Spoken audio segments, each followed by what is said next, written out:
షార్ట్స్‌లో చూపించినట్టు నేను ఈ చర్చ్ యొక్క ఫుల్ వీడియోతో మీ ముందుకొచ్చాను.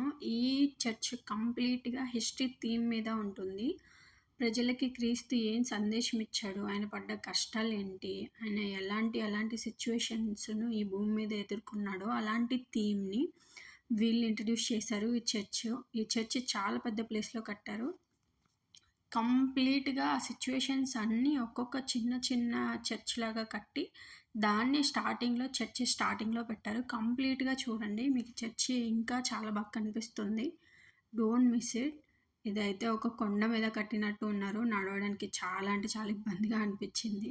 నడవడం కూడా అంతే కష్టంగా అనిపిచ్చింది. కానీ ఇంత కష్టంగా నడిచినా కూడా దగ్గరికి వెళ్ళి చర్చిని అంత అందంగా చూసినప్పుడు నాకసలు ఇంత నడిచాను అనే ఫీలింగే రాలేదు.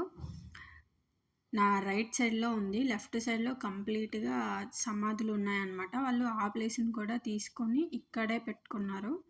అండ్ కంప్లీట్‌గా పార్కింగ్ ఏరియా కూడా చాలా ఎక్కువ ఉంది. అండ్ రెడీ చర్చిని చూసేయండి. చాలా బాగుంది కదా! దూరం నుంచి చూస్తేనే ఇంత బాగుంది. లోపలికెళ్ళుంటే ఇంకెంత బాగుండేదో. నేను టైంకి టైంలో వచ్చాను. సో, నాట్ అలౌడ్ అనమాట. అందుకే ఓన్లీ బయట వ్యూ మాత్రమే చూపిస్తున్నాను. కంప్లీట్‌గా చూసేయండి. ఇంకా నా వీడియోని ఎవరైనా సబ్స్క్రైబ్ చేసుకోకుండా ఉండుంటే సబ్స్క్రైబ్ చేసుకోండి. Don't forget to share.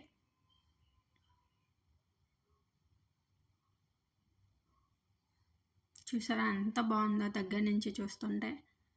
ఈ ప్లేసే కాదండి, దీని పార్కింగ్ ఏరియా కూడా చాలా అంటే చాలా బాగుంది. చాలా పెద్ద ప్లేస్ పెట్టారనమాట.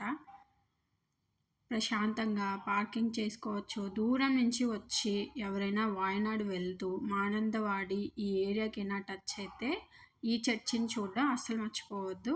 మాకు చాలా నచ్చింది.